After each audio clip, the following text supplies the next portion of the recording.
धन्यवाद। क्योंकि उधर भी काम चलता रहेगा और अपना प्रवचन भी चलता रहेगा।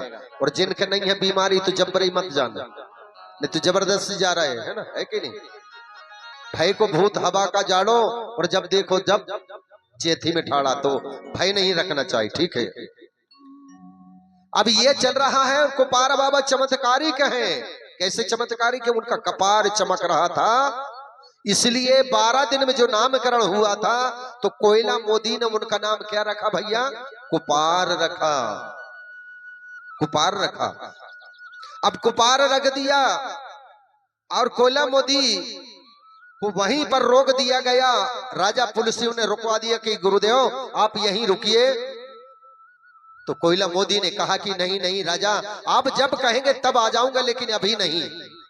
बोले नहीं गुरुदेव, क्योंकि अभी कुछ दिन के बाद में, कुछ वर्षों के बाद में हमारा पुत्र होशियार हो जाएगा, बोलने लगेगा, चालने लगेगा, पढ़ने लिखने लायक हो जाएगा, तो हम अपने राजमहल में व्यवस्था करेंगे। तो कोयला मोदी ने कहा कि भाई मैं जब कहोगे तब आ जाऊंगा। तो सर्वप्रथम गुरु के बारे में भी जानेंगे कुपार बाबा का। अब इधर सब लोग जा रहे हैं, कोई अंधा जा रहा है, कोई लंगड़ा जा रहा है, और कुपार बाबा के दर्शन करके सब ठीक हो रहे, सब ठीक हो रहे। अब कुपार बाबा चाहे वो बहरा हो, चाहे अंधा हो, लंगड़ा हो, रोगी हो, कोई भी जाते थे तो वो सब ठीक हो करके आते थे। इसी तरह से यहाँ पर भी वही व्यवस्था किया गया है कि जो भी रोग राई वाला होगा तो जा करके डॉक्टर से चेक करवाएं, दवाइयां लें और अपनी बीमारी को दूर भगाएं। जोरदार ताली।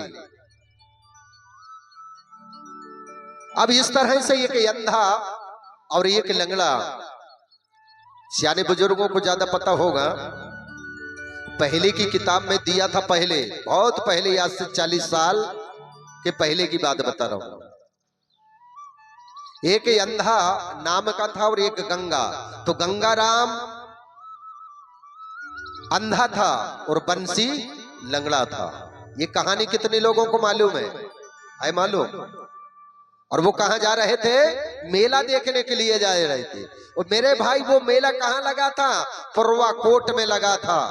वह मेला कहीं नहीं लगा था, वह पुरवा कोट में लगा था, लेकिन लोगों ने उसका नाम किताब में, अपनी पुस्तक में नहीं दिया था, इसलिए हमारे लोगों को जानकारी नहीं थी। अगर आप इतिहास और पुस्तक में पहले ही नाम दे देते तो हमारे लोग पहले ही जग जाते, ठीक है ना। अब देखने को गए तो अब बहुत भारी भीड़ लगी हुई थी, देखना उनकी लालसा, भीड़ लगी थी, सब लोग दर्शन कर रहे थे, पैर पड़ रहे थे, उनके पांव को चूम रहे थे और अपने रोगों को भगा रहे थे। अब अंधा ने कहा कि भाई कैसे जाएंगे? लंगड़े ने कहा कि धीरज रखो, मैं उपाय खोजता हूं। तो बोले कौन सा उपाय खोज रहे हो? कहे देखता हूं, थोड़ा 2 मिनट तो थोड़ा सा तो रुक तो जाओ। अब थोड़ी देर रुक गए और इसके बाद में कहा फिर उसने, अंधा ने कि भाई खोज लिए कुछ उपाय? बोले हाँ उपाय तो सूझ गए मुझे, अब बता रहा हूं। बोले कैसे? का ये लोग सब खड़े हैं? बोले हाँ खड़े हैं, मेरे को थोड़ी दिख रहे हैं। बोले तुमको दिख रहा है खड़े हैं का बैठे हैं? बोले हाँ मैं तो बता रहा हूं ये लोग सब खड़े हैं। बोले हाँ तो आप मेरे पीछे पीछे आना, मैं घुरसते हुए जाऊंगा और इनकी टांगों के नीचे से घुस करके जाके कुपार बाबा के दर्शन हम कर लेंगे। तो बोले ये उपाय तो सही है। बोले अब दोनों अने लंगड़ा भाई उसको हाथ पकड़ लिया और घुरसते घुरसते घुरसते जा करके सब लोगों के टांगों के बीच से उनका रुंदना खुंदना सहते हुए जाकर के कुपार बाबा के दर्शन कर लिए। बजा दो जोरदार ताली। और जैसे ही उनके पैर पड़ते हैं, उनके पैर चूमते हैं, उसी समय अंधा की आंख खुल गई और लंगड़ा जो मोच था तो वो भी ठीक हो गया, वो भी धीरे धीरे करके रिंगते हुए और आ जाता है। मेरे भाई इस तरह से कुपार बाबा दिनों दिन बढ़ने लगे। अभी एक दिन की बात है, कैसे? हिरवा रानी ने सोची कि सुबह सुबह था और सुबह सुबह रानी को मन में याद आई कि आज मैं अपने पुत्र को, क्योंकि ये पूजा पाठ के जगह के पास में पलना लगा हुआ है और वहां से मैं लिपाई पुताई करूंगी, चौका लगाऊंगी, तो कैसे लगाऊंगी। इसलिए मैं अपने बेटा को अपने सेमर मढ़ा के नीचे ले जाकर के सुला दूंगी। पहले के हमारे लोग क्या करते थे मेरे भाई, पहले के हमारे लोग बुजुर्ग घर के सामने सेमर का पेड़ लगाया करते थे, तोया का पेड़ लगा हुआ करता था। आज भी बिना लगाए के उमर का पेड़ जरूर उगता होगा आपके घर के आसपास में, क्या लगाते हो।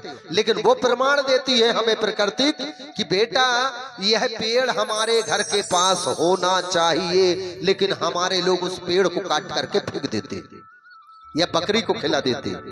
जो घर के आसपास सूखता है, डूमर का पेड़ मतलब उमर का, है ना बात सही, काट के फेंक देते। सेमर का उगेगा तो काट के फेंक देंगे, लेकिन लगाते नहीं। हमें अपने घर के सामने सेमर का पेड़ लगाना चाहिए। क्यों लगाना चाहिए कि उसी सेमर में जब कुपार बाबा का जन्म हुआ था, पारी पटोर बिजलीपुरा, कहां जन्म हुआ था लिख लेना, इसको याद रखना। पारी पटोर बिजलीपुरा में कुपार बाबा का जन्म हुआ था और इनके सही माता पिता जलका दाऊ और हीरो देवी हैं। इनमें ध्यान रखना है आप लोग। जालका दाऊ और हीरो देवी इनके पिता हैं, माता और पिता हैं। और पारी पटोर बिजलीपुरा इनका जन्म स्थल गांव है, जन्म भूमि।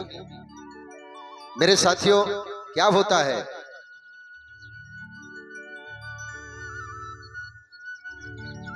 अब हिरवा देवी अपने बेटा को ले जाकर के सुला दी, कहां, सेमर पेड़ के नीचे,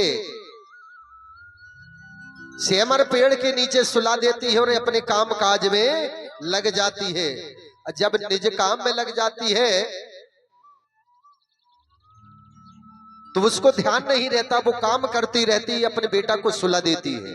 अब कुछ देर बीत जाती, कुछ समय बीत जाता है, घंटा घड़ी के बाद में फिर उसको याद आती, किसको, हिरवा रानी को,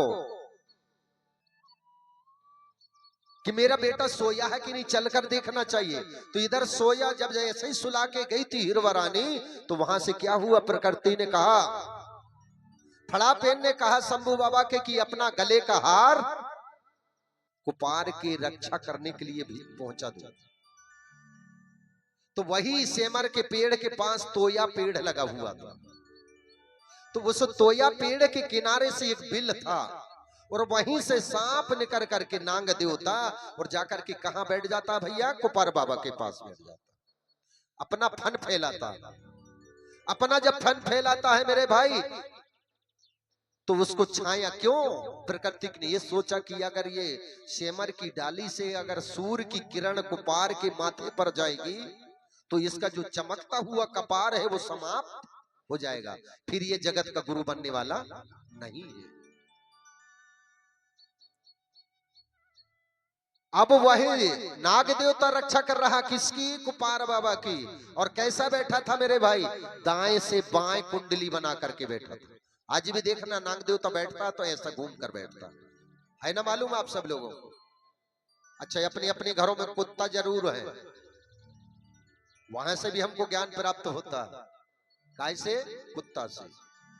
जब भी कुत्ता बैठेगा तो घूम करके बैठेगा, दाएं से बाएं घूम करके बैठेगा, है ना।